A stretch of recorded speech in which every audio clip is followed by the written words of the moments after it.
جب کوئی شخص دعویٰ کرتا ہے تو اس کے ذمے دلیل دینا ہے, آپ کے مطلب کی دلیل اس کے ذمے نہیں ہے. بہت اہم اصول ہے, یاد رکھ لو. جب بھی کوئی دعویٰ کرتا ہے تو اس کے ذمے نفس دلیل ہے, یعنی کوئی بھی دلیل, جس دلیل کا آپ مطالبہ کر رہے ہو وہ اس کے ذمے نہیں ہے. دعویٰ ثابت کرنے کے لیے نفس دلیل کافی ہوتی ہے, خاص دلیل ضروری نہیں ہوتی. اس کی مثال پہلے سمجھیں. آپ نے عدالت میں کیس کیا کہ وسیم بھائی نے میرے 2 لاکھ روپے کھائے ہوئے ہیں. عدالت نے کہا گواہوں سے ثابت کرو. آپ نے 2 گواہ پیش کر دیے جن کی آپ سے کوئی رشتہ داری بھی نہیں تھی. 2 گواہ پیش کر دیے. وسیم بھائی کوئی بیٹھے ہوں تو معذرت, اب مثال سے تو بات جب یہ آئے گی نا, کوئی ایسا نام ہو, اب میں بولوں کہ قطب الدین شاہ, کوئی ہو ہی نہیں. تو وسیم بھائی نے یہ کہا کہ یہ جو جج صاحب انہوں نے جو 2 گواہ پیش کیے ہیں, مجھے یہ والے گواہ منظور نہیں ہیں. کلیم اور جبار کو گواہی کے طور پہ پیش کریں گے تو میں مانوں گا. کلیم اور جبار گواہی دیں کہ میں نے 2 لاکھ روپے کھائے ہیں, جج مان لے گا آپ کا دعویٰ؟ بولے گا تو یہ مطلب کہ بھائی جب 2 عاقل بالغ اور نیک عادل ہاں ان گواہوں پہ کوئی اعتراض ہو تو ایک الگ بات ہے کہ بھئی یہ ملے ہوئے ہیں, انہوں نے پیسے کھائے ہیں. بھائی 2 گواہ پیش کر دیے, عادل عاقل بالغ, کافی ہے. آپ یہ کہہ رہے ہو نہیں وہ وسیم ادھر سے کلیم کو لے کر آؤ, جبار کو لے کر آؤ. یہ جہالت کی بات ہے. یہ جو مرد اور عورتوں کی نمازوں میں فرق ہے نا, اس پر جو کہتے ہیں کہ صحیح حدیث پیش کرو, یہ مطالبہ بھی غلط ہے. ہمارے ذمے دلیل پیش کرنا ہے, آپ کے مطلب کی دلیل پیش کرنا ہمارے ذمے نہیں ہے. ہم یہ کہتے ہیں کہ عبادات میں عورت مرد سے خود بخود حیا اور شرم کے معاملات میں فرق ہے شریعت میں. اس کے ہم نے کئی دلائل دیے ہیں. عورت کو حج میں رمل کی اجازت نہیں ہے, کسی حدیث سے ثابت نہیں ہے کہ عورت کو رمل سے منع کیا گیا ہو. بھائی جب حج کا پہلا طواف ہوتا ہے سینہ اونچا کر کے کرتے ہیں نا, ہمارے نبی نے فرمایا, جیسے یہ فرمایا نا کہ جیسے میں نماز پڑھتا ہوں ایسے نماز پڑھو, ایسے ہی نبی نے یہ بھی فرمایا کہ حج کا طریقہ مجھ سے سیکھو, یعنی جیسے میں حج کرتا ہوں ویسے ہی حج کرو. تو نبی نے تو رمل کیا پہلے 3 چکروں میں. امت میں کوئی بھی قائل نہیں ہے کہ عورت بھی کیا کرے گی, سینہ تان کے طواف کرے گی. نہ نہ نہ نہ. کیوں؟ عبادات میں عورت کو حیا کا خیال کرنا ہے. حیا کا کیا کرنا ہے؟ خیال کرنا ہے. حالانکہ کسی حدیث میں نہیں ہے کہ رمل نہیں کرے گی.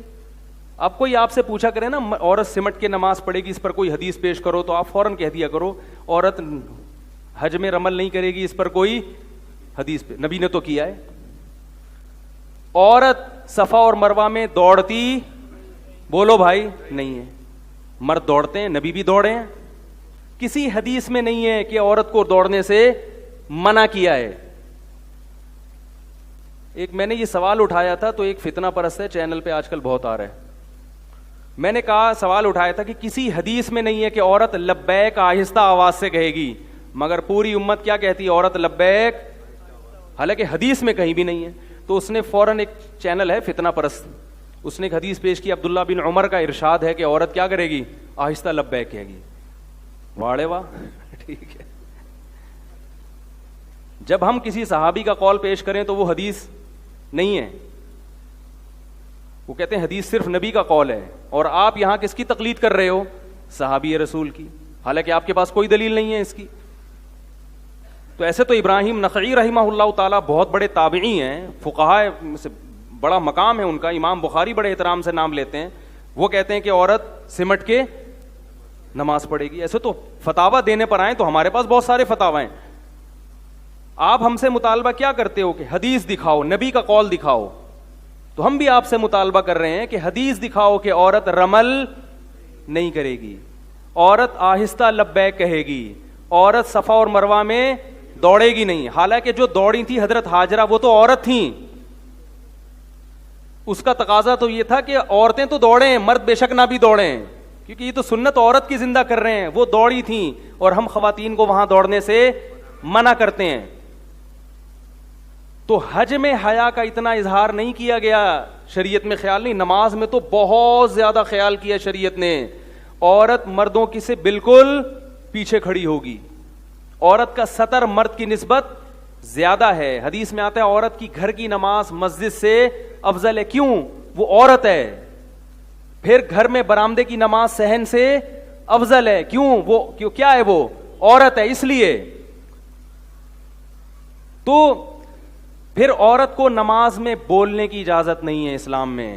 اگر آپ سے نماز میں کوئی غلطی ہوئی, مرد سبحان اللہ کہیں گے, عورت کیا کرے گی؟ دایاں ہاتھ بائیں ہاتھ پہ مارے, آواز نہیں نکالے گی. حالانکہ عام حالات میں عورت کی آواز کا پردہ نہیں ہے, ضرورت کے وقت بول سکتی ہے, مگر نماز میں ضرورت کے وقت بھی نہیں بولے گی.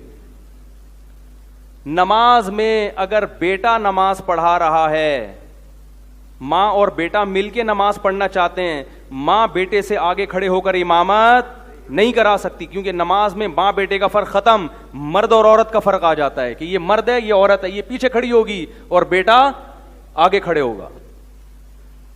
نہیں آ رہی بات؟ تو اس سے صاف پتہ چلتا ہے کہ اسلام نماز میں عورت کو کیا دیکھنا چاہتا ہے؟ عورت.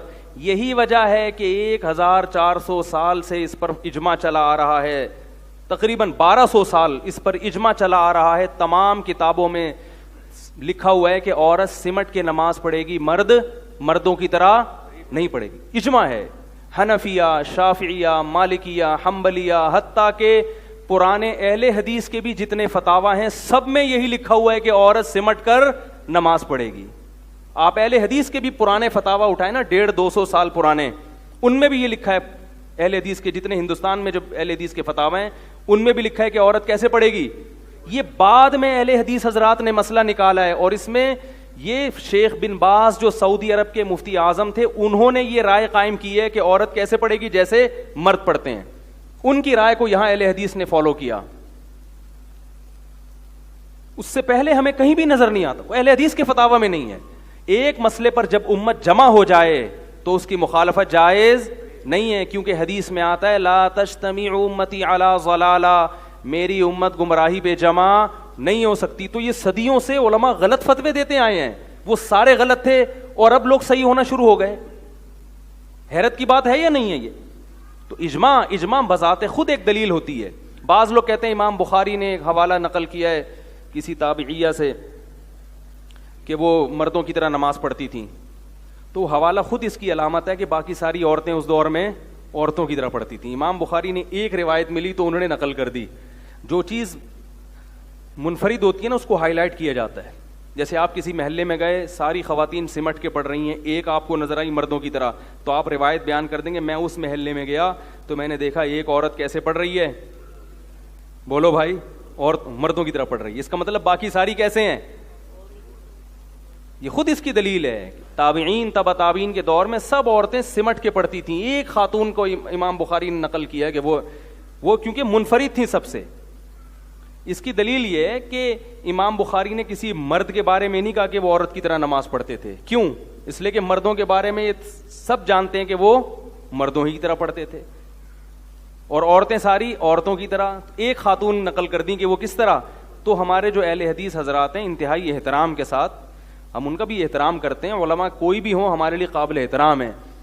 تو فروعی مسئلہ, اختلافی مسئلہ, اس میں یہ نہیں کہ کوئی جنت جہنم کا معیار نہیں ہے یہ, لیکن میں سمجھتا ہوں کہ اس میں ہمارے جو اہل حدیث حضرات ہیں انتہائی احترام کے ساتھ ان سے بہت بڑی خطا ہوئی ہے اس مسئلے میں, بہت بڑی خطا. آپ اپنے پرانے فتاوی اٹھا کے دیکھ لیں اہل حدیث حضرات, اس میں بھی آپ کو ملے گا کہ خواتین سمٹ کے نماز. ممکن ہے شیخ بن باز سے پہلے بھی کسی نے فتویٰ دیا ہو, لیکن اس سے پہلے ہمیں صدیوں تک بڑے بڑے علامے گزرے. امام احمد ابن حنبل, ان کے شاگردوں نے ان سے نقل کیا ہے کہ عورت سمٹ کے نماز پڑھے گی. اللہ کے بندو, امام احمد ابن حنبل سے زیادہ کون حدیث جانتا ہے؟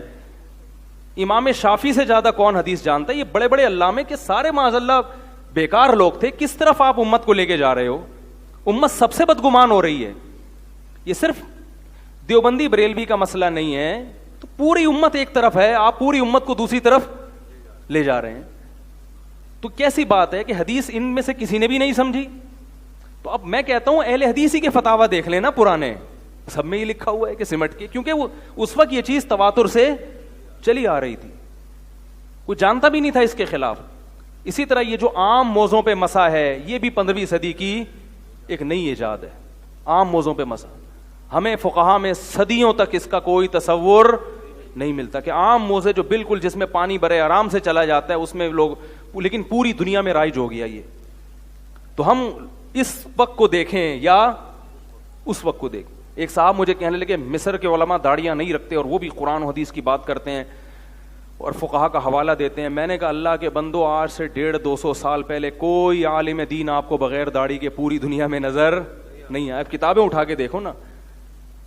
اب مصر کے مولویوں کو ہم مانے اس زمانے کے, تو جب بے دینی آتی ہے, میں یہ نہیں کہہ رہا موزوں پہ مسا کرنا یہ دین یا بے دینی, اہل حدیث حضرات نے اپنے حساب سے اس میں قرآن و سنت ہی کو فالو کیا ہے. ان کی نیتوں پہ ہم شبہ نہیں کرتے, ہم مانتے ہیں کہ ان کا مقصد اتباع رسول ہی ہے, مگر میں یہ سمجھتا ہوں کہ ان سے اخلاص کے باوجود اس مسئلے میں اجتہادی خطا ہوئی ہے.